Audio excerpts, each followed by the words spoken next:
As most of you know, we normally meet on Mondays, the first Monday and third Monday of the month, but this being yesterday being the Reverend Dr. Luther King Jr.'s day, we postponed our meeting till tonight. Welcome, everybody.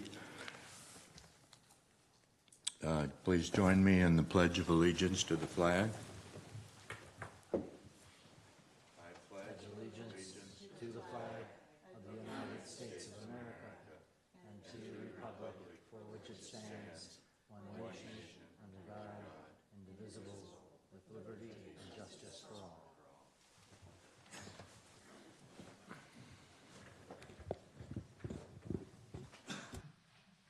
May we have a roll call of the commissioners?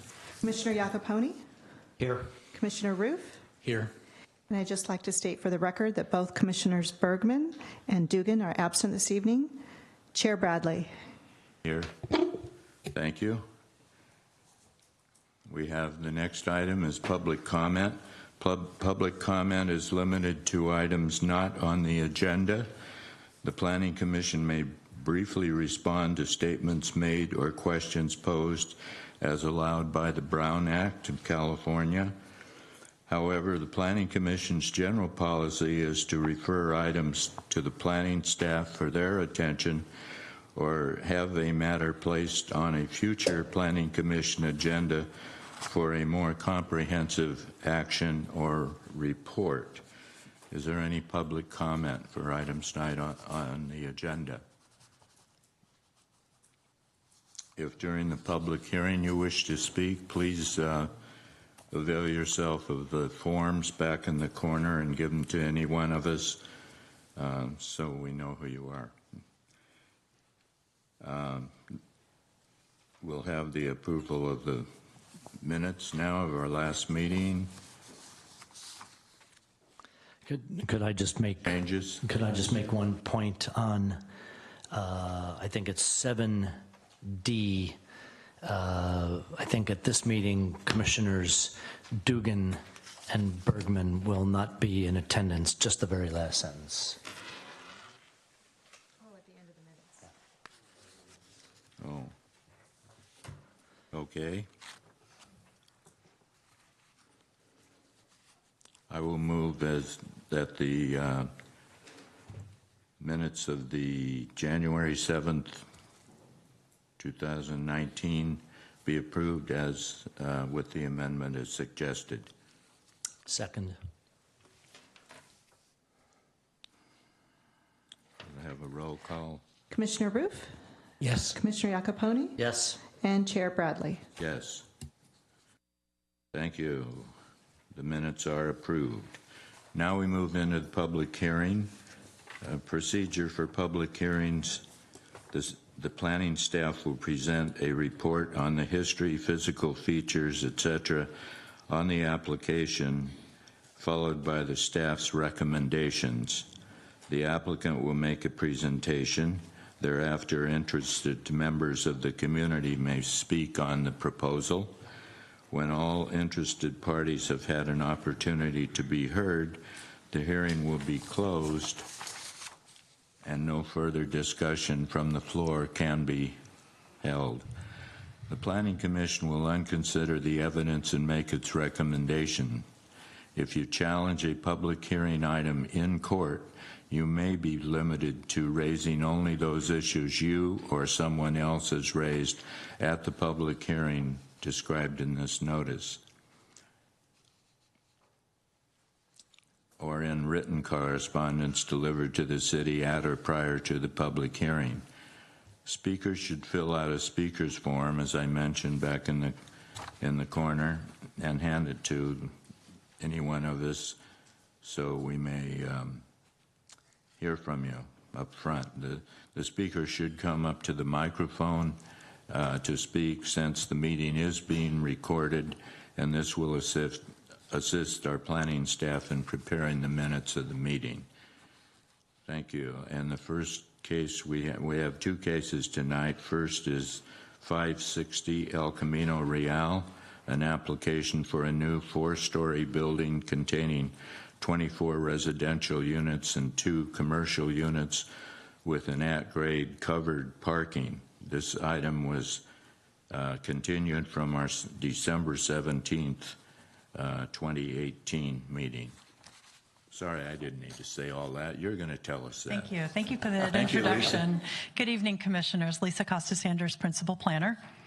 As indicated, the project at 560 El Camino. There we go. There we are. The Planning Commission reviewed this item at your December 17th meeting, and at that meeting, commissioners expressed concern with the mass of the building, specifically at the northeast corner, the unbundled parking proposal, and the lack of visitor parking. The applicant has modified the building design to increase the 4th floor setback at that northeast corner, has removed the request for unbundled parking at this time, and designates 4 on-site visitor parking spaces. I'll show you the design, and then the project architect is also here to walk through those design revisions for you. So you see at the northeast corner of the building, the applicant has increased the setback at the 4th floor an additional 4 feet from the front wall below and an additional 2.5 feet from the side wall below. The image on the left was the original design, and you can see that additional setback with the image on the right. Just another view of that corner and the change here. You see the original on the left and the revision on the right. And one more view. I think this one really shows how much it's set back from that front wall. And then just a closer view. I think it does balance out nice with the other side of the elevation as well. And then parking was discussed as well at your last meeting. So the project does require a total of 31 on-site parking spaces, and the applicant proposes to provide 35 spaces. Parking is provided in a mix of standard spaces, tandem spaces, as well as parking stackers. And as shown on the site plan, the applicant has designated 4 guest parking spaces, and I've highlighted those with the yellow rectangles. The project does comply with the city's on-site parking requirement. As they indicated, the applicant did remove the unbundled parking request at this time. Staff as well would like to work with the applicant further to kind of work out those details of unbundled parking, try to find some best practices in the area, and the applicant may come back at a later time with a request for unbundled parking, and that could happen at any time, even after the project's approved and in operation. So I just wanted to put that out there for the commission. The requested entitlements includes design review, tentative map for the subdivision to create the condo units, a below market rate housing plan, and the transportation demand management plan. These were all reviewed in detail at your December 17th meeting. So at this meeting, I was just highlighting the changes that have occurred since then. The public notice has been mailed twice. So for the original meeting, the notice was mailed December 5th and then most recently on January 9th. Also published in the newspaper for the original meeting December 6th and then most recently January 10th. And 3 comments have been received, and you should have those comments before you. One is from Gus Dato expressing concern with the development. One is from the Sierra Club expressing support, as well as from David Crabb, I believe also expressing support, and those are in front of you this evening. This is the formal motion should you choose to approve the project. We also do have a request to modify one of the conditions. The applicant has been working closely with their engineer and the city's Public Works Department relating to the easement on site. And it's been determined that the easement cannot be quit-claimed, but Public Works engineering staff as well as the applicant's engineer has decided on a process that would be appropriate. So on condition number, let's see, where am I? There's so many. 12X. The original condition indicated developer and or his title company shall quit claim or abandon applicable existing easements on site as shown on the attached tentative map. Rather than be so specific with quit claim or abandon, I'd rather replace that with just shall address the existing easements, and that will remain to the satisfaction of the city engineer and the building official. So the change would be to strike shall quit claim or abandon applicable and replace it with address the easements. And I don't have anything else to add to the staff presentation at this time. Be happy to answer any of your questions. The project architect is also here. Questions from the commission? Lisa, could you please just say this easement is the AT&T? That's correct. Easement? Yeah. Yeah. So there's actually going to be a letter that AT&T is going to allow the building to occur, so the easement will remain in place, but they'll accept the improvements over the easement. Good. Thank you. I don't know if this is a question for you or for the applicant, but with 1.5 spaces per two-bedroom unit, presumably either a unit gets 1 space or 2 spaces. So how is that handled? And I'm particularly interested in whether the moderate and low-income units, how it applies with them. Yeah, so I'll defer to the applicant, but the parking could just remain open so that it's not assigned to a unit and it's kind of available to residents on a first come, first served basis. But I'll defer to the applicant as to what they have in mind in particular. Okay, thank you. Thank you. Now it's the applicant's turn to speak. Welcome back. Thank you. Good evening. Steve Kellen, project architect. Good to see you again. While they're pulling this up, thank you to staff for outlining that. Since we came to you last time, we appreciate your specific comments. We looked at those pretty hard and tried to figure out, ways that we could improve the project, based upon some of those things. First slide here kind of reiterates a little bit of what staff said, but just a summary of, the changes that we're proposing this evening, with this project. We looked at this upper unit that's in the northeast corner. It's unit 401. Basically, in the reduction of the massing in that corner and pulling the walls back, that went from a 2-bedroom unit to a 1-bedroom unit. So that was fairly significant considering, these kind of development projects and value, for each of those units. So that was a major change.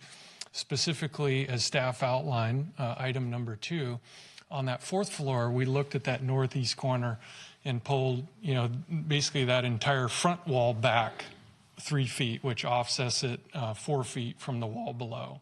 So all the way from the living room, to that corner, as well as the entire side. And we'll look at this in the floor plan. That entire side was also moved over, 2'6". So that would be very similar to the opposite corner, which you noticed in some of the renderings. Third thing was we realized there were a lot of questions and details regarding the unbundled parking, and we know that the city hasn't yet approved a project like that. We're proposing to simplify this. So we're withdrawing the request for the use permit, related to the unbundled parking. Our TDM plan has been revised accordingly, and that's consistent with the zoning ordinance that talks about, allowable reduction so long as we've provided a 20% trip reduction, which we have, and that's in the TDM report. We also looked at dedicating guest spaces in response to some concerns, comments about that. So as staff noted, we've identified, 4 guest parking spaces in the garage. And then the last item, we do agree that we should address, the opportunity for, some solar power for this project. At this time, we're requesting, hopefully, that we be allowed approval that we are going to provide some system, but we need a little more time to work out, some of the details. This is a fairly large, complex project. We have been working with consultants on this. We've considered several options. We just didn't quite have kind of a final decision yet on what the specifics of that system are going to be at this point. We're looking at because it's a large, complicated building, we have several factors such as, do we just provide solar for, say, common spaces, electric vehicle chargers? We have the HOA component, knowing that these units are going to be sold, and how does that relate to, a cost for each of the residents? So it's more complicated than just saying, hey, we want to put 20 panels on the roof, and this is what it is. So hopefully you have seen enough projects with solar and can appreciate that and respect our wish to finalize that with staff, but we are dedicated to doing something that is really going to be the right decision, for this project. And I think that's what we're getting after in requesting that we have time to do that.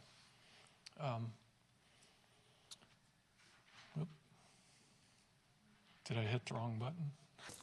So I guess you're saying at this time you don't know how it's going to be done, but you agree that it will be done. Correct. Our proposal is we will be providing a solar photovoltaic system. It will be located on the roof, since that's the most appropriate location for it. I can't answer a question right now about how many panels, what the kilowatt size is. Like I said, because we're evaluating different, proposals and what's going to be the right investment, for the project. Do you think there's a minimum, like in the cases you've looked at, is there a minimum I don't know what a right number is, but it's going to be 12 kilowatts and might be 16, but we don't know, or. Right. That's a good question. And I asked, the solar consultant coming into this meeting, hey, is there some number we can throw out there? I think the challenge is that multiple things. For example, if you just look at scope of, in terms of kilowatt, different size systems, for example, he was saying, well, a typical residential project might be like a 7 kilowatt system. If you were to just do like some of the electrical vehicle chargers, maybe that's more like a 15 kilowatt system. The challenge that we have is, because we're in the planning stage, we need our electrical engineer to do some more analysis on what some of those loads are going to be, provide that information, more specific information back to the solar folks, so that we can, I guess, have a better analysis to decide, what's the right way to go. So.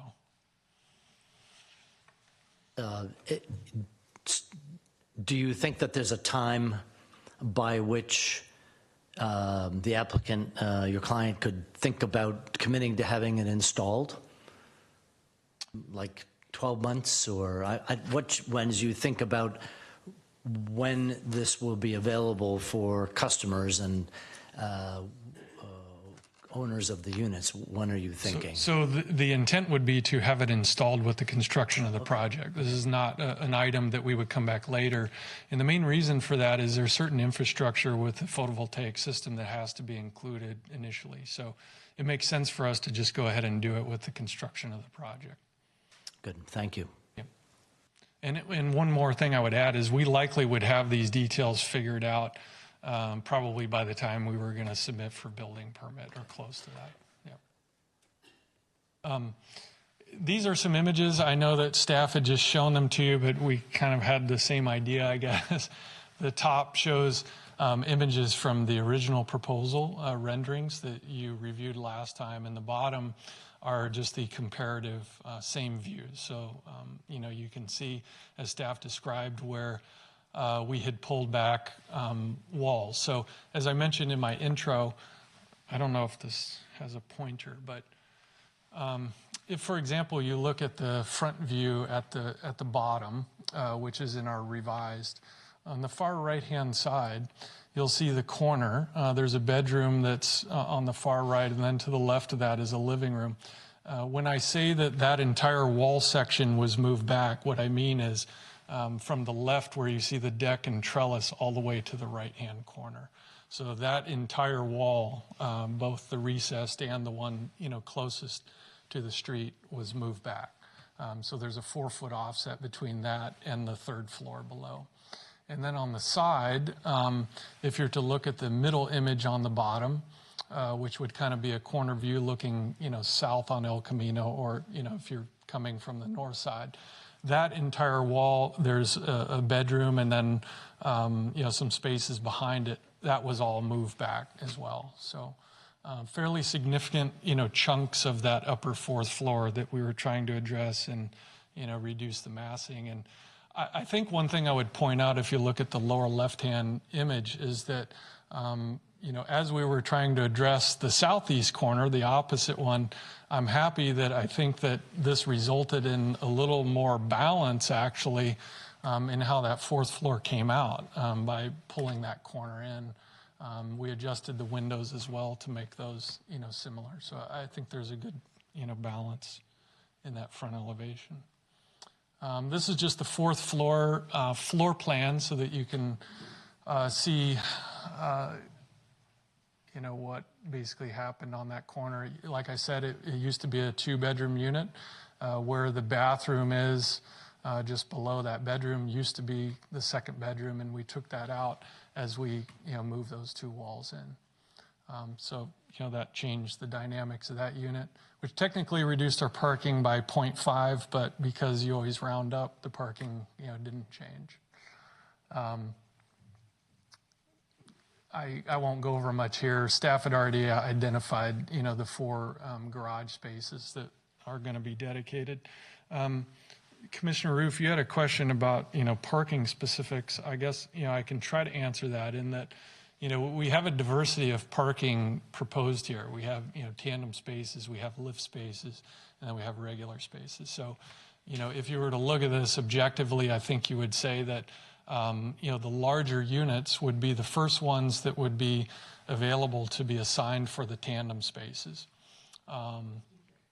And then beyond that, you would have single spaces that could be assigned. So if you were to try to break this down, you would say, if you subtract out, the ADA spaces and the 4 dedicated guest spaces, you would essentially end up with 5 units that could have 2 spaces assigned to them. You would have 19 units that, could have 1 space. And then, of course, the 4 guest and 2 ADA. And I think that would be the most logical way to break it down, with the 5 units being the largest, in the building. And then this just shows the roof plan, again, back to, the idea of solar. We had originally shown areas that follow the building code, for solar-ready roof areas. So these would be the areas of the roof that, would contain panels as soon as we, can finalize that. And then staff mentioned, I think, our one question on the easement. Just to expand on that, we'd been working with the title company, and we just had a specific issue with their language. So appreciate your consideration of that. So we can continue to work with them to work that out in a common sense way. I'm here if you have any specific questions.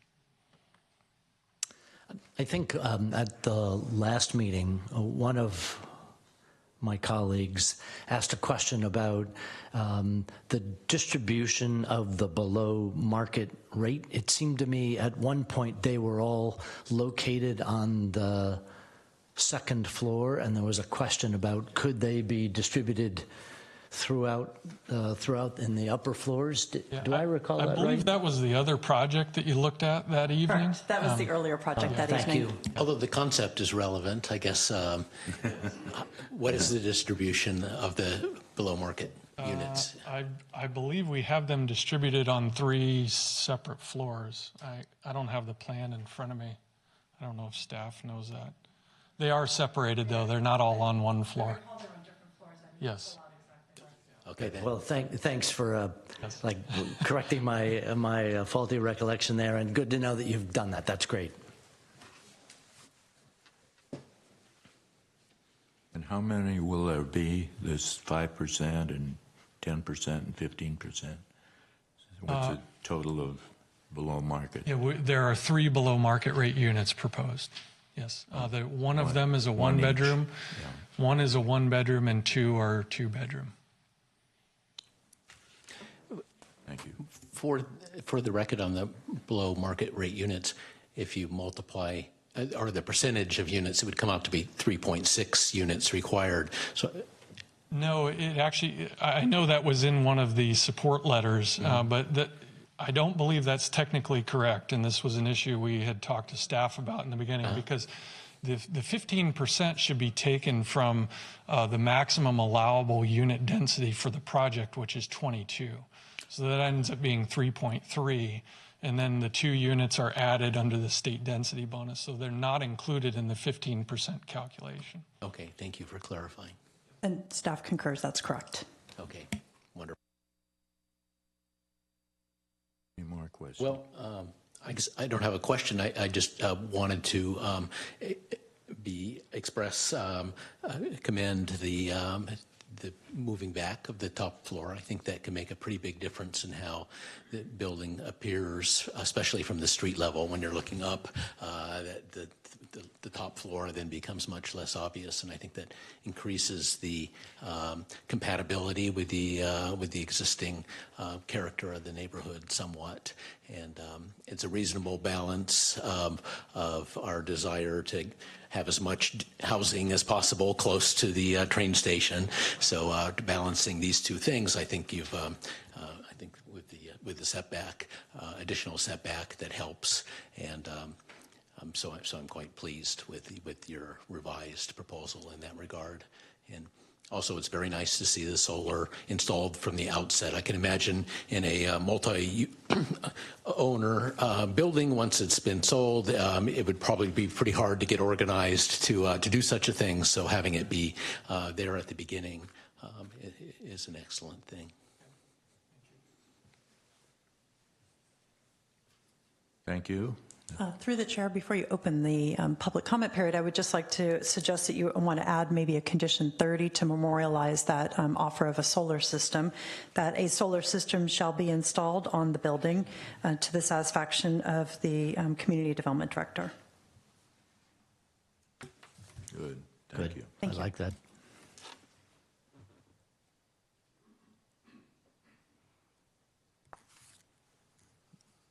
I don't have any slips for this project, only one for the next project. We have 3 letters. Is there anyone? We did receive one. Oh, Sorry. thank you. David, come up front, please. Introduce yourself. We know you, but some of the people don't. Good evening. David Crabb. I live in San Carlos, of course. Yeah, I wrote you a letter. 3 simple points. One, that there was concern in the Daily Journal that, we're going to top a floor off this thing and a whole bunch of kind of scary things, and we don't like that. I don't like that. I certainly want you to keep that 24 units. So that's point 1. And really, because it's a TOD, it's in the perfect location. Why, if you don't do it there, we're just not meeting what the whole general plan was set up for, was that kind of a project in that location. Second thing, I still have an issue with the parking ratio. Transit-oriented developments, you shouldn't be asking more than 1 car per unit in a transit-oriented development, especially that one. It's right there. And you're asking 1.5 for the 2-bedroom units and so on. You should be able to get all of that whole project for 24, 22, and 2 or 3 for the restaurants, maybe 27 versus 35, which might help that parking situation. That parking situation is pretty weird. By weird, it's a little contorted in terms of making it happen, and I understand why, because it's a tiny site. To make it work, I don't even know how the mechanical is going to work. I know a lot of people use it. So that's an issue. And I was the one that brought the comment up about why 3 affordable houses versus units versus 4. I still think that even though it may not be required, that 4 units would be the affordable units would be the way we should go with this thing. It's close enough that they should be 4. People that are lower income are much more the ones that we want to get into transit-oriented developments, because they tend to use the public transit and they don't use cars, and people always complain about traffic. So there's that. So I would push you to see if you could maybe push them into a 4-unit below market rate project. And last but not least, I'm really disappointed that we lost unbundled parking. Unbundled parking has been something that has been, Sierra Club has been advocating for years in terms of trying to reduce the number of cars in a project. And every time we have a project come up in this town and every town up and down the peninsula, the first thing that people say is, too many cars. Why is all this traffic coming from this project? And if you don't have the parking, you do tend to reduce the traffic. And so I would urge you maybe to drop that parking ratio down to something a little bit more reasonable for a transit-oriented development. I had suggested 1-to-1 on the apartments, and then 1 or 2 or 3 per 1,000 square feet. Well, 1 per 1,000 square feet, which I guess about 3 for the number of square feet they have in this for the commercial section. So anyway, those are my points. I certainly hope that you do keep the 24 units at least. But I wish there was a little better alternative for that parking. I wondered if there was, it was ever considered to put the parking underground or not. And I don't know if it was ever asked the architect or not.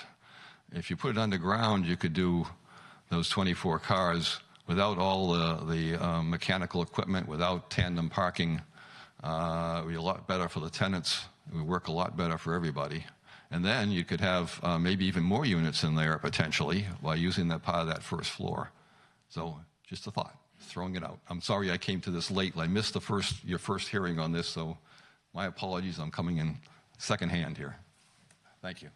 Thank you. Not at all. Thanks for your comments, David.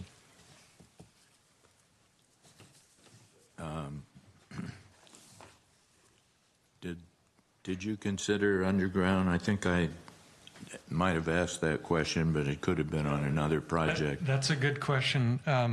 As I described last time, we wish that we could have done that, but unfortunately, as I described in the first meeting, there's an AT&T easement which bifurcates this property, and that really precludes any underground parking. We just can't make it work on, the leftover portion of the site on either side of the easement. Thank you.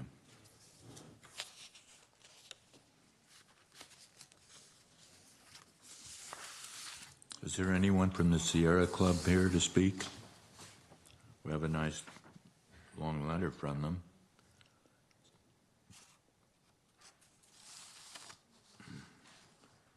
How about Mr. Gus Dido? Are you here? We have a letter from him also. One yes and one no here. And next would be Bonnie McClure.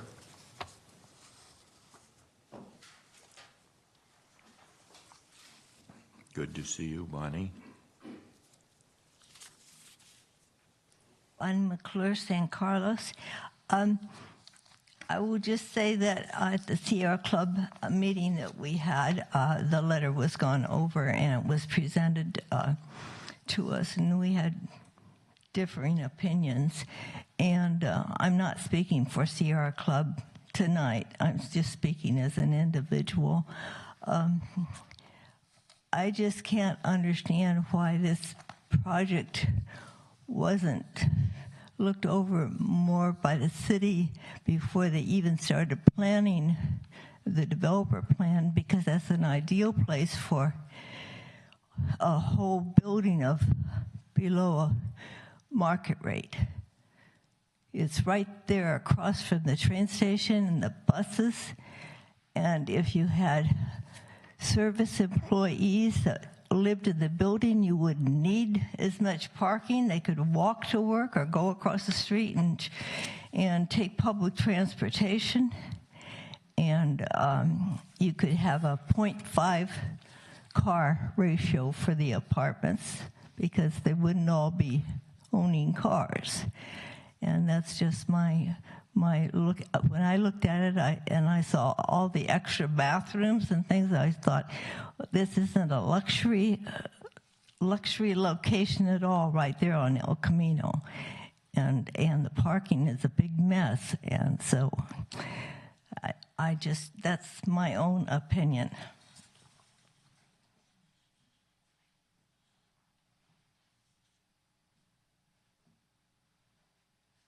Thank you for your comments. Next, I think this is for the next project. David has spoken. That's next. That's all the slips I have, I believe, for this project. If I have a question for the architect, is now the time to ask? Yes. Would you consider having 4 below market rate units?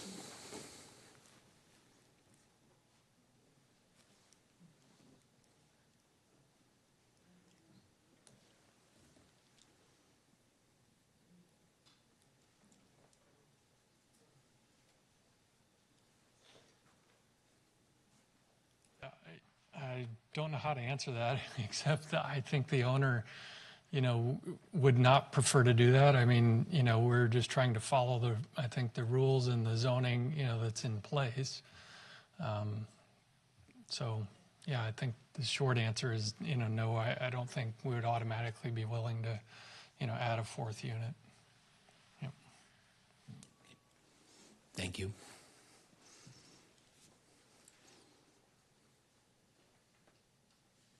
Anyone else?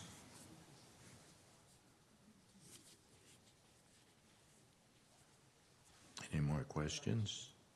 Oh, come on up, please. Architect Mike Bruno. I live in San Carlos. I own 567, 569 Laurel, directly behind the proposed project. And I had a couple of questions. The existing site plan and demo plan shows a construction staging area along the 20-foot alley. And I'm wondering if that is just for material storage or actually for construction parking. If it's for parking, at some point, based on the project design, they're taking up the entire site. So there wouldn't be any on-site parking available for subcontractors and the contractors. So I'm wondering where they would be parking at some point. You're going to have to be off-site somewhere. Also, if the guest spaces that are being provided now, the 4 spaces, are they only for residential occupants of the building, or is it for customers and of the 2 commercial spaces as well? And I'm not sure I read this correctly, but if the occupancy for the restaurant is up to 95, is that correct? What it shows on the plans? I don't remember. Well, if that's correct, that equates to maybe another 20 cars that have to find parking, which brings me to the point that I don't believe at the last meeting on this project or even this evening anything was addressed as to off-site parking where people would park. Not only additional cars owned by occupants of the condos, restaurant patrons, and customers of the retail space. The Samcar building no longer allows any public parking at all, day or night, holidays, weekends, because I confirmed that this week.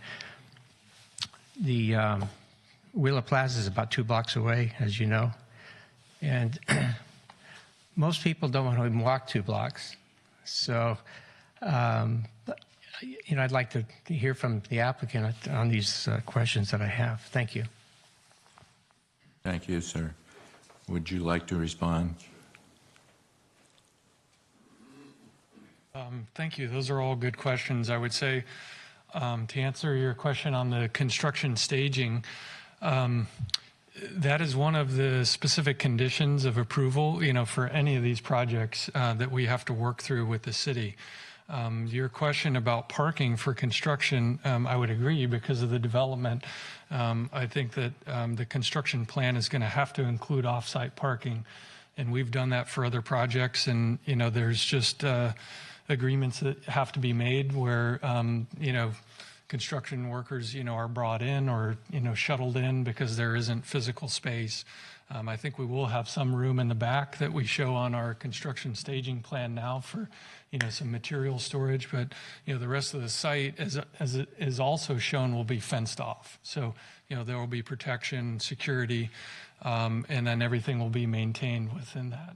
But I don't think that there's going to be any parking on site because there won't be much physical space. Your next question about the guest spaces that are being proposed, there isn't any specific guidance in the ordinance that talks about that. So I don't know if staff might have some input, but I could certainly see a scenario where the 4 dedicated spaces could be used, however the building wanted to use them, whether they were for, guests of the residents or, during the daytime, for the retail use.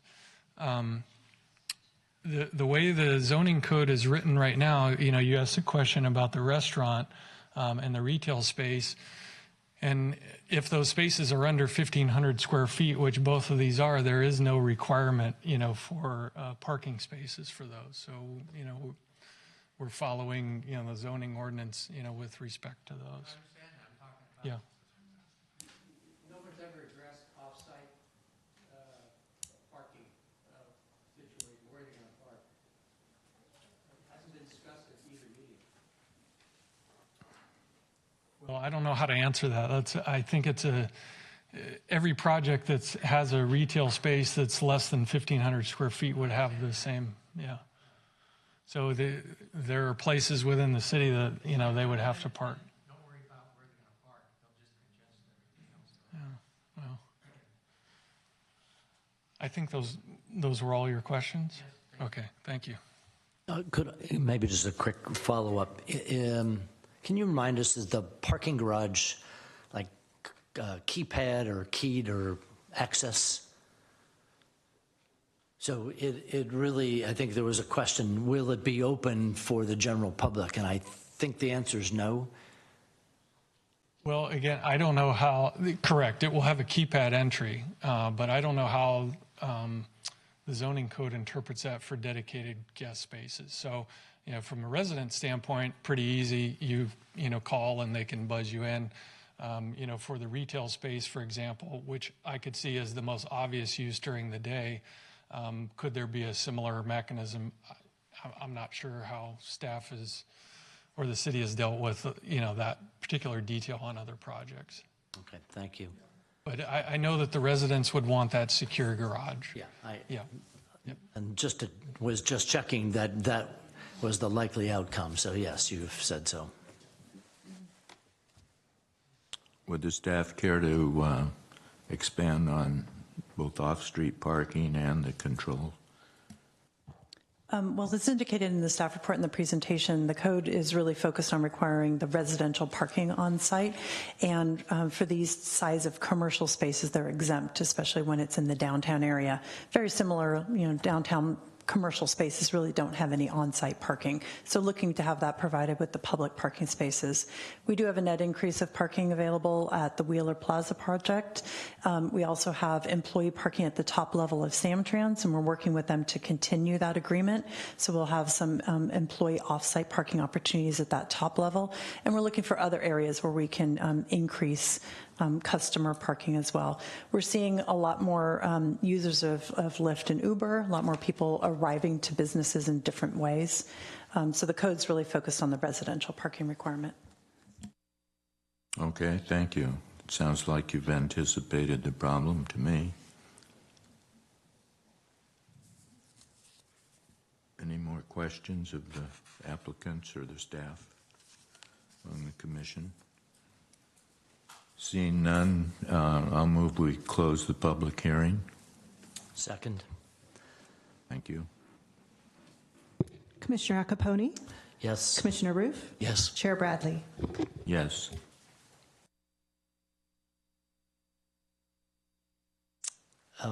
So I would also echo, David, your comments. I very much appreciate the applicant and the architect for taking on board the dialogue that we had at the last meeting, and I think resulted in an attractive outcome. Recognize it changed one unit, but just want to acknowledge that you did that. Also appreciate the solar on the roof, and we'll look forward to adding that as a condition specifically, such that by the time you go for building permits, that detail is included. And I can imagine there are probably examples to draw on, but still have to be well thought through with your attorneys and the like. So thanks. So just acknowledgement of that. I'd like to add, add on to that about the unbundled parking.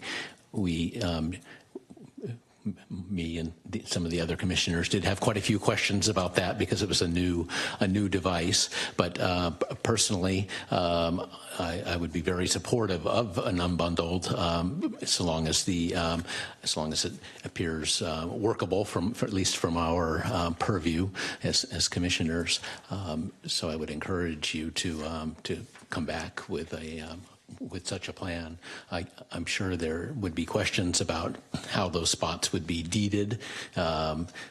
Would be one, if I were faced with such a proposal in the future, that would be a question I would have, how the spots that are allocated to the below market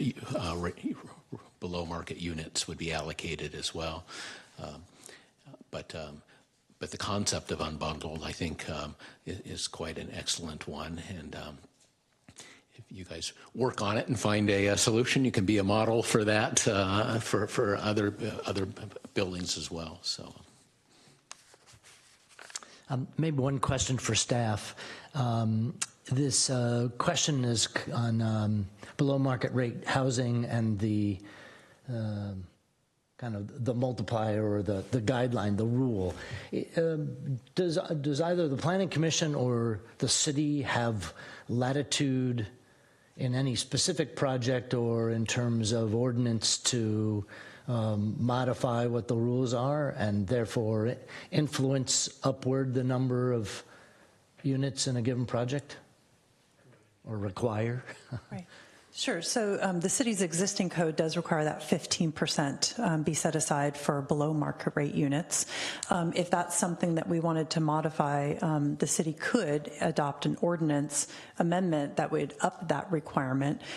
We'd want to look at some, feasibility to make sure that didn't make the projects financially infeasible.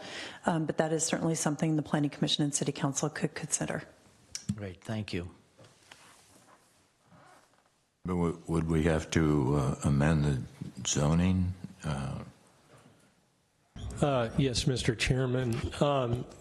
The way that the formula is calculated is set in the ordinance, so any changes to that formula, like rounding up, would need to be done. However, I think in the next year or so, we will be looking at our below market rate ordinance and any revisions to bring it up to current practice.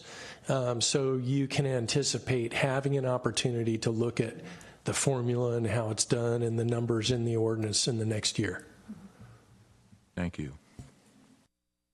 In my opinion, since we're in discussion mode among the commissioners, I would say that we don't have any leverage or basis to ask for more than what the law requires in fairness for what other units have. I think it's worth asking. You never know; they could have wanted, but I don't see a way to put that on this project without. It's my opinion. I would agree. I thought it would be useful to discuss the parking situation a little bit more, because we've heard kind of two different perspectives, where some one perspective that fewer parking is appropriate because you want to encourage non-car based use of the building. And on the other hand, there's concern, I think, especially from the neighborhood perspective, that there may be worsening of the parking situation on the street. So how do we make sure we've got the right balance there is the question. And I think you and I, and I know our chair has been doing this longer, I'm sure every time there's a project, there's a conversation around, and how does San Carlos address its parking? Great job with Wheeler Plaza, and there's an awful lot of units going in, and so I suppose at some point, maybe revisiting what the master plan has in mind for parking in the next phase in the next couple of years would be useful, because I feel the tension personally as I try to do business, find something that is relatively convenient, and I also am mindful of the businesses that are already here where their patrons are competing for fewer spaces. So it'd be great, again, to the extent it's within our purview, it'd be great to re-look at the master plan for parking and see what, if any, recommendations we take or make to the city council.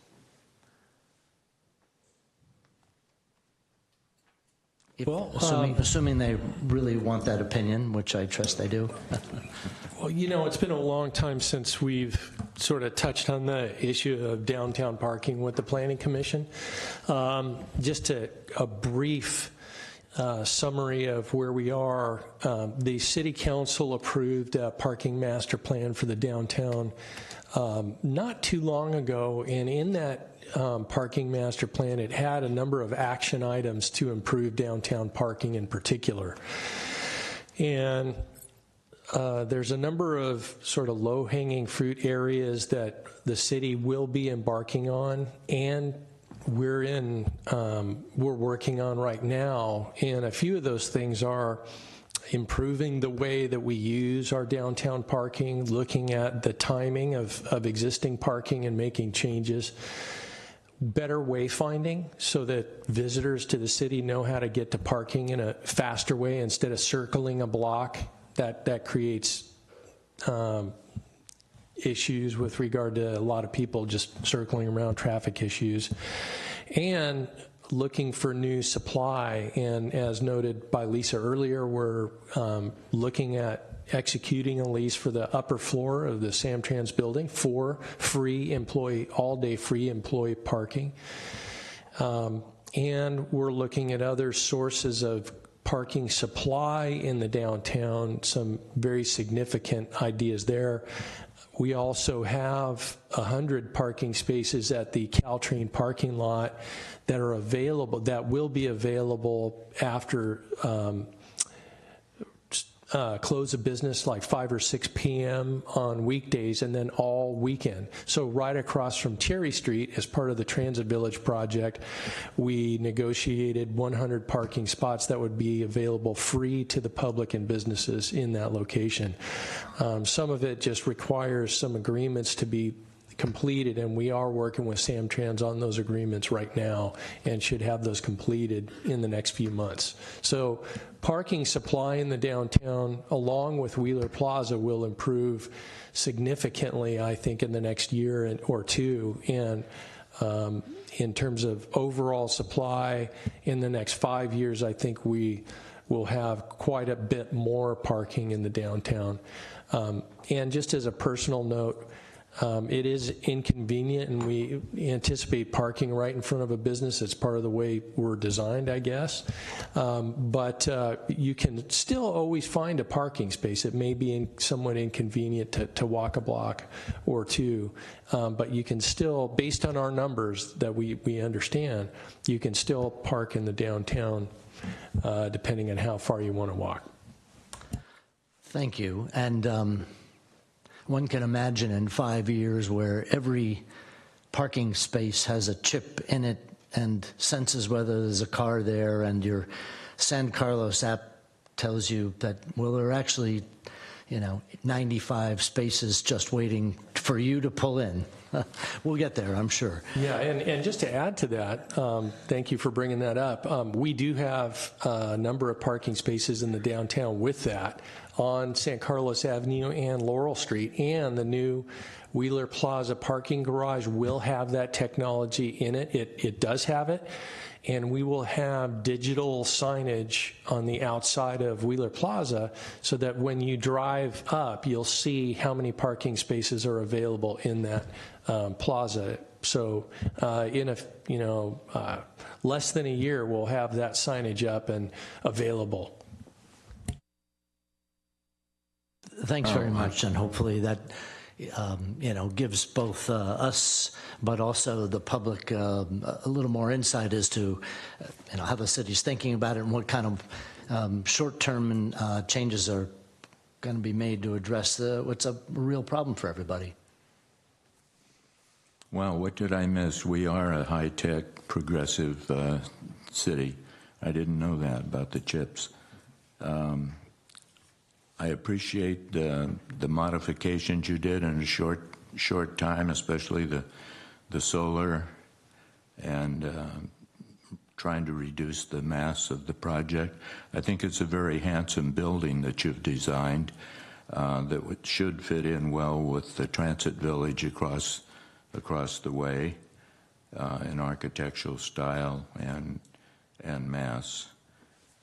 And that being said, unless there's any more comment from the commission, I'll move that the Planning Commission grant approval for design review, tentative map, below market rate housing plan, and the transportation demand management plan to allow the construction of one new 4-story building with 24 residential units and 2 commercial units at 560 El Camino Real, APN 050 074 080 and 090 and 100 for the reasons incorporated in the staff report, with the condition in the code compliance certificate and tentative map certificate, with the agreement that solar panels will be provided.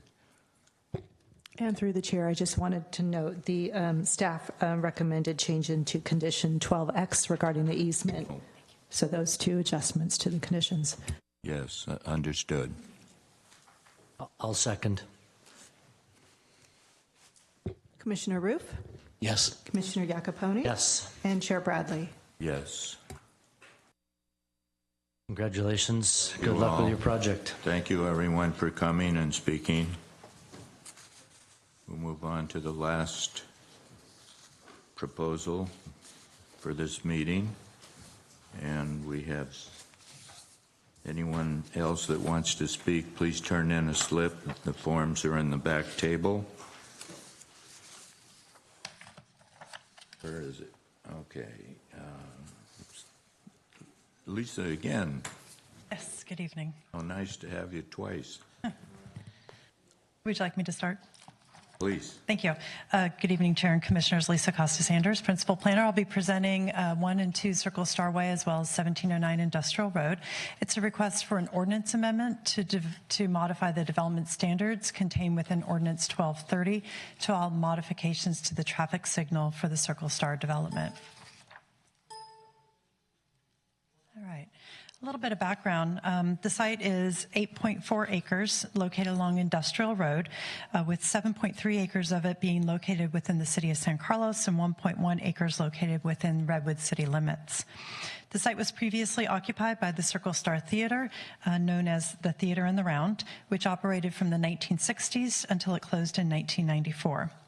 The San Carlos City Council approved the Circle Star development in 1997, and that included a little over 200,000 square feet office complex housed in 2 buildings, an 118-room extended stay hotel, parking structure, as well as surface parking.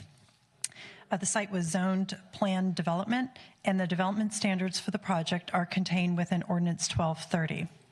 The development standards specifically restrict traffic from the project going across Industrial Road onto G Street in the adjacent residential neighborhood. And the applicant requests an ordinance amendment to amend the development standards within Ordinance 1230 to allow modifications to the traffic signal at Circle Star Way and Industrial Road. Just to orient you a bit, this is the existing intersection. It consists of a 4-legged, singleized intersection that serves north and southbound Industrial Road, and Circle Star Way at the eastern leg and G Street at the western leg. Movements from Circle Star Way out of the site are currently restricted to right turn only, and you see that there's the median there and that curve so that it really gets you to the right only. Traffic is able to turn right or left out of G Street, and as well on Industrial Road, traffic can turn left into G Street or left into Circle Star. And this is the proposed intersection configuration.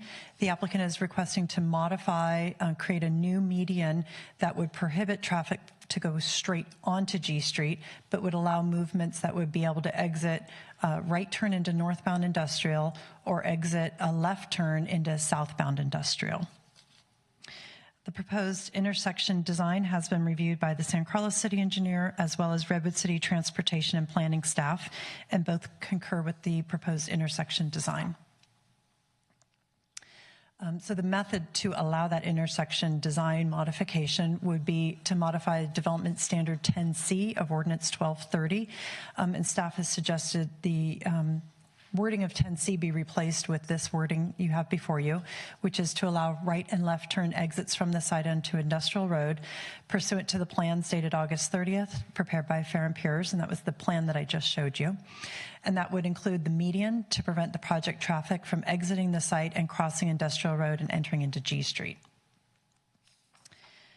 Pursuant to the California Environmental Quality Act, a mitigated negative declaration was prepared, and that found no significant environmental impacts resulting from the modified traffic signal. We do have mitigation measures to reduce impacts related to air quality. That's restricted to construction, biology, in case there's any nesting birds that would be disturbed during construction, as well as cultural resources in the event any archaeological or human remains are found. And the mitigated negative declaration was available for public review and comment from November 16th through December 7th. The document was available on the city's website, as well as a copy was available at City Hall and the city's library. We also placed a copy of the document at Redwood City Hall, as well as the Redwood City Library. I received a number of comments, just kind of questions of clarification, but no formal public comments were submitted on the CEQA document. And as far as public outreach, the developer did host 2 community meetings, one in March last year and one in August as a follow-up meeting. Both of those meetings were very well attended. I attended myself, as well as staff from Redwood City attended as well. At the first meeting, residents from the adjacent neighborhood expressed concern with the potential for cut-through traffic, and they also requested options for the proposal. And I should back up a little bit to indicate that at that first meeting, the developer did have 2 proposed intersection configurations. One would allow traffic to go straight into G Street, and the other is more similar to what you have before you that would restrict it to left turns only. So after hearing the comments at that first community meeting, the developer decided to remove that first option that had traffic going through and only proceed with an option of left turn only out of the project site. They also researched some other options that were discussed at the meeting, one of those being a traffic signal further south that's opposite Garden Street, the ability to exit the site onto Veterans Boulevard to the east, as well as further research on the cut-through traffic into the neighborhood. The alternate location for the traffic signal was not deemed beneficial, and it was found that Caltrans would not permit a driveway on a Veterans Boulevard due to the proximity of the freeway off-ramp. And the traffic consultant also found the cut-through traffic to be minimal through the neighborhood. The traffic consultant is here this evening and can further expand on that research if you have any questions relating to that. And then finally, the developer modified the intersection design a bit to make that median even larger, to really make sure that the traffic would be going left and would not be able to make that straight through to G Street movement. And for the meeting, the public notice was mailed to property owners within 500 feet of the site. We also expanded that notification to try to reach more of the residential neighbors, sent it both to property owners and occupants of the neighborhood. That was mailed on January 9th and then published on January 10th, and I have not received any comments. This is the motion, should you choose to make it. I'm happy to answer any questions. I also have our CEQA consultant here this evening if you have any questions on the CEQA document, and the applicant's traffic consultant is here as well. Thank you. Thank you. Is there a speaker for the applicant? Yes, the applicant would like to make a presentation. Oh, good. Did you bring one of these? I believe he did. And your name? Well, okay, I've got it. Okay, no questions at this time then? I don't. Thank you. Thank you. All yours. All right. Good evening, commissioners. Lisa. Good evening. Thank you for all your help. So we have a real brief presentation, which this one goes, which Lisa pretty much covered everything that's on there. So I'm going to kind of skip through to the main slide, which addresses the community outreach that we did. So we met twice, once on March 28th and the other time on August 22nd. As Lisa said, it was well represented by the residents, predominantly from Redwood City. And their biggest concern was the traffic going through their streets, G Street all the way down there. And as you know, Amanda Heinke from Fair and Piers will explain, the majority of that traffic is a result of Waze and Google Maps, because they have all this new technology now, which shows people how to get places quicker, theoretically quicker. So we will show that it's not a result of our development, but it's just a result of the technology that's out there today. So as Lisa said, we did address many of the concerns of the public, whereas we increased the size of the median. We made it as best we could to make sure no one could make an illegal turn going into G Street.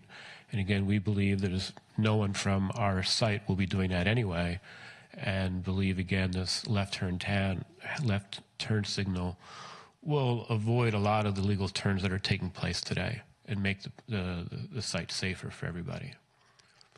We did put a letter out to all the occupants of the buildings. We have 3 tenants there, and we basically asked them to please give consideration to the Redwood City residents, and told them we would appreciate that they not use those private streets or the public streets within Redwood City. So we've taken that action.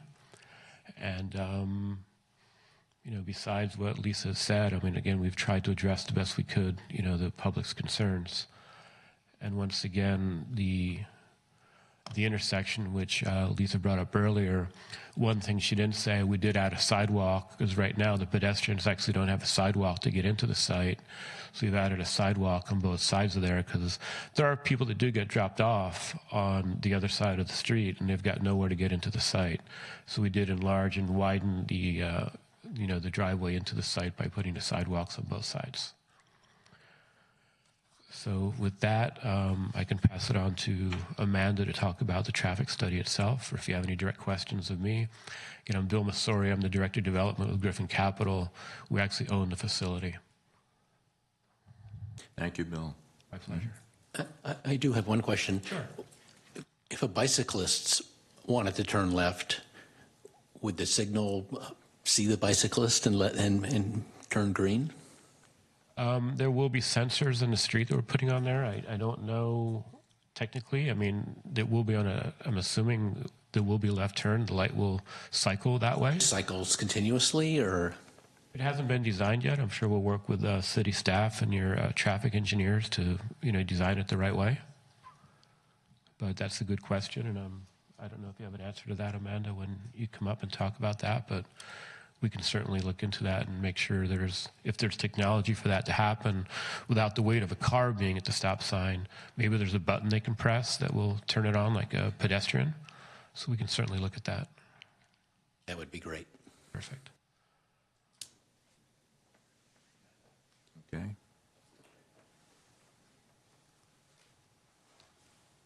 Good evening. I'm Amanda Heinke with Fair and Piers. Thanks for having me tonight. I just have a few slides on an overview of the traffic study that we did. And then if you have any further, more detailed questions, I would be happy to touch on those. So the project, we focused on 3 signalized intersections, the Circle Star, G Street, and Industrial Road intersection, obviously, as well as the Industrial Way and Whipple, and Veterans and Whipple. The analysis studied both existing plus project, background, and background plus project. The background growth included growth of projects in both the Redwood City and City of San Carlos that were both under construction or approved at the time of the counts that were conducted.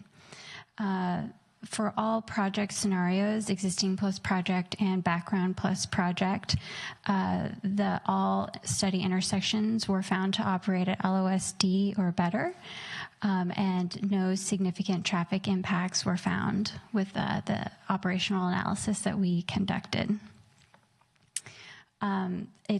that's pretty much the extent of our analysis that we did. I can share with you any more detailed questions that you might have on the any of the staff report or studies that we presented. If you have any questions at this time. Amanda, it would be helpful, I think, if you would explain the different levels of service to Sure. to Sorry. us and the audience. Of course. Briefly, thank you.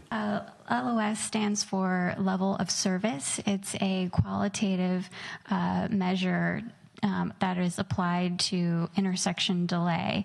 So if an intersection is operating at LOS-A, that indicates favorable free flow conditions, hardly any queues by motorists, and whereas LOS-E or F indicates, very congested conditions with queuing. Thank you. It's helpful. I have a question.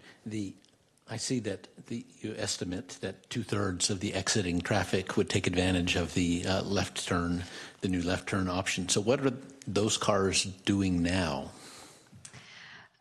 Those cars right now they must take a right outside of the site right now. And A block or two and make a U-turn, or I'm just curious where. well, not all of those 2/3 are going up and making making a U-turn by our estimates. Some of them definitely are doing that. That was confirmed by, field site visits that we did. But they were assumed to be going up to the entrance off of Brittany onto the 101 freeway up there. I see. And so now they would head south and go on to the Whipple entrance to 101. Exactly. In terms of trip generation, like the egress trips over the course of the day, how much is driven by the hotel, and how much is driven by the offices there, or the other businesses? Just rough. Do you have any idea? I'd have to look at the IT trip generation. Page 225, there's tabulations. Good. Yeah, according to the ITE trip generation, the office development is much more daily trips than the hotel in itself. I would say about a quarter of them are for the hotel, and the rest are for the office. So I'm gathering then when you're talking about where are people going, it's people commuting at the end of the day. It's really not the hotel, because one would think they'd be more of their morning trips. So you're going to get your bulk in the evening. Yeah.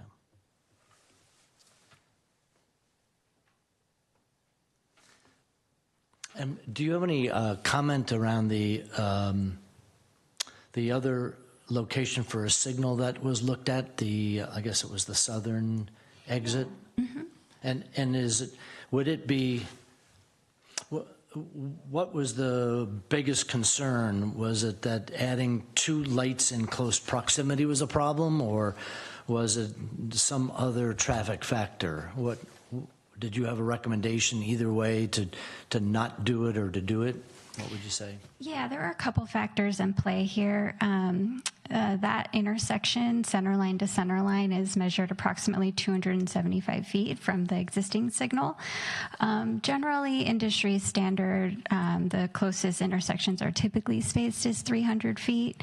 That's not necessarily, there are always exceptions to those. But what happens, or what can happen when signals are spaced too closely together, is that the driver could have a sight distance issue with, or getting confused between which green bulb or red bulb that they're looking at when they're approaching. One way to fix that would be to make sure that the angle of the lights are done in such a way that it doesn't have driver confusion. So there is ways to work around that. So that was one of the main considerations. The other consideration is that Industrial Way is it's a fairly busy corridor, and the more intersections that you put on a corridor kind of increases the overall delay experienced on a corridor. So the overall operational performance of Industrial in and of itself, there might be more delay for drivers on the road. Thank you. Mm-hmm. Thank you. I guess there are no more questions yet. Maybe I could ask Bill a follow-up on that. It seemed like the residents that they had raised the proposal, and you had considered it for signalizing the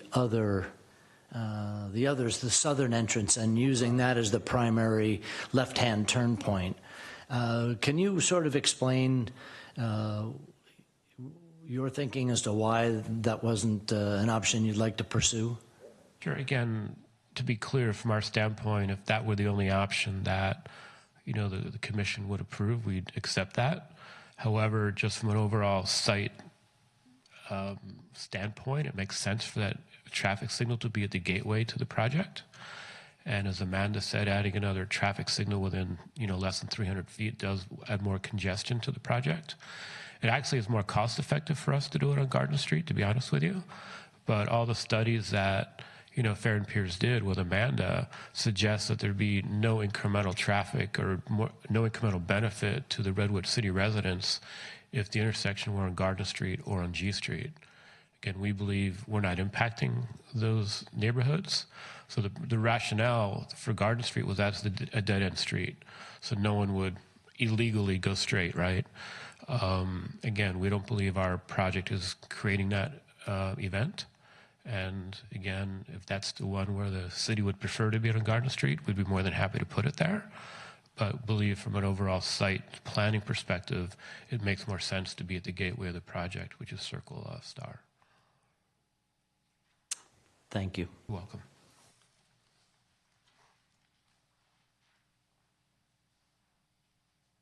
Is there anyone? Well, I have one speaker card here. Kate Suti, is it Suki?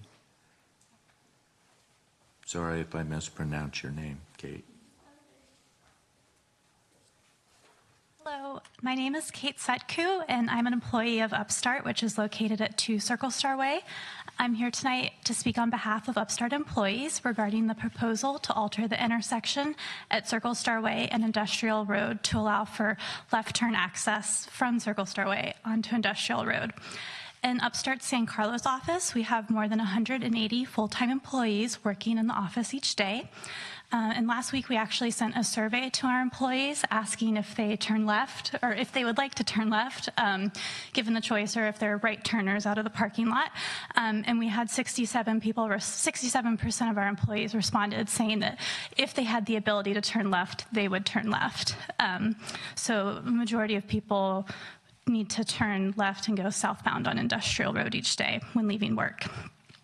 Additionally, we have many employees who commute via bicycle and have expressed that the addition of a lane allowing them to turn left would improve bicycle safety for them, as they've encountered drivers who are confused about not being able to turn left, who just don't yield to them in that pedestrian crosswalk that's currently located there.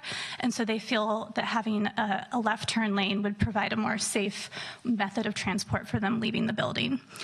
So therefore, we request that the San Carlos Planning Commission recommend that the ordinance amendment be adopted to allow for the intersection and traffic light to be updated to accommodate left turns from Circle Star Way onto Industrial Road. We feel that this change would both improve the flow of traffic that exits Circle Star Way and improve the safety of drivers, cyclists, and pedestrians in the area. We are conscious of the neighborhood's concerns for traffic, and we also hope that the updates to this intersection, which would continue to block traffic from directly entering the neighborhood by going straight, that we hope the updates in the median would maintain their privacy. Thank you. Thank you. Is there now anyone else that would like to speak in support or opposition? Now's your time. Seeing none, then I move that we close the public hearing on this project. Second that. Commissioner Iacopone? Yes. Commissioner Ruth? Yes. And Chair Bradley? Yes. Discussion among them. Just a quick question for staff. Is there any other consideration given to ways to dissuade people who might be inclined to take a left and then go straight? Meaning, I think there was a sign. Are there any other markers or messages, or something like neighborhood or no through traffic or other? Did we consider those? Yes, we did talk to the City of Redwood City about any signage they would put on their side to prohibit through traffic. I believe they have one of those signs down farther, but that's not something they have in their traffic manual or their plans is to install those types of signage. There could be a sign on the project side that said left only, no through traffic. And then we can also request, once it's installed, maybe we have a reader board that alerts that there's a change to the intersection, and try to get some initial enforcement from our sheriff's office. Okay. And if the residents in that neighborhood wanted to pursue that other signage, they'd talk to Redwood City? That's correct. Yeah, okay, good. Another question, technical question. Is the width of the turn sufficient to allow those big, if they ever wanted them, commuter buses to maneuver? It needs to accommodate a fire engine, so therefore it accommodates commuter buses and garbage trucks. Yes, thank you. Just one simple question about, is our Transportation Commission and Department, I know they've been involved in this, do we know more than they know now, or how's it work? That they're advised of where we are? I know when I first read this, I thought this is a Transportation Commission project, not a Planning Commission project, a signal light and realignment. And the same with Redwood City. They're up to speed on what we're doing. Yes, so I've worked very closely with Redwood City staff. We've had multiple meetings with them. We've worked with the planning manager. I've updated the assistant city manager and city manager. Also met with their transportation manager to go over the different configurations. And then they also had conversations with our city engineer. So they had shared discussions about the configuration. And they're both in agreement that this meets both jurisdictions' kind of design criteria. So they are supportive of it.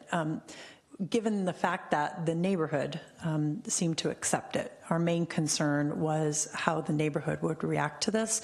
And so staff from both cities was pretty much neutral until we heard the neighborhood comments. Good. That's very reassuring. And, despite my question earlier, I do like the idea of not having two signals. I mean, fewer is better, more flow is better than less flow, so good with one.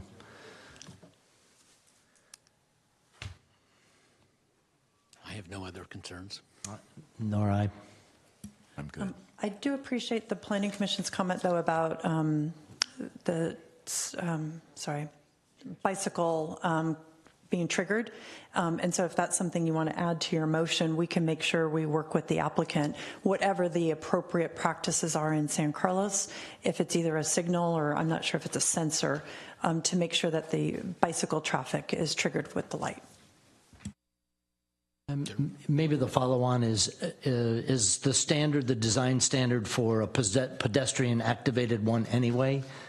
So that there is now a new crosswalk, or there is an existing crosswalk, you can hit a button as a pedestrian? Right, but you might want that button to be in that left turn lane as well. Yes, exactly. So that's something I'd be happy to look into. I appreciate that comment.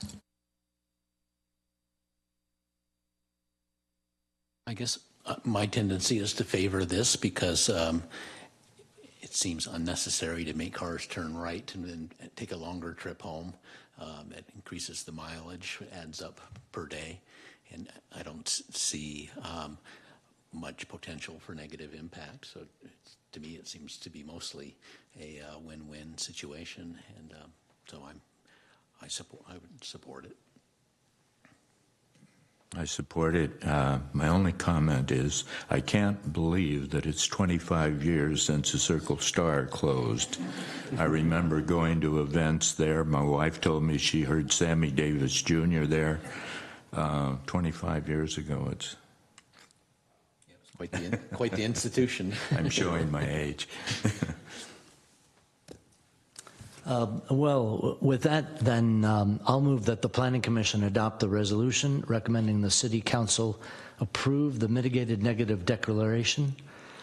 And I further move the Planning Commission adopt the resolution recommending the City Council approve the ordinance amending the development standards contained within Ordinance 1230 to allow modifications to the traffic signal for the Circle Star development, and with the one condition that as part of the approval process, there is a bicycle activated, whatever current state of technology is, sensor for the left turn.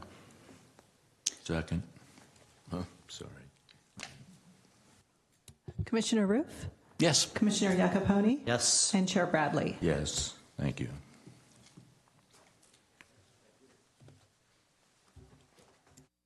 That concludes our second project. Thank you all for coming.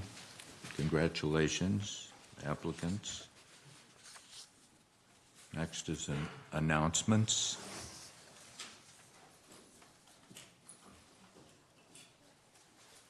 Yes, through the chair for item 7A, report on recent City Council actions.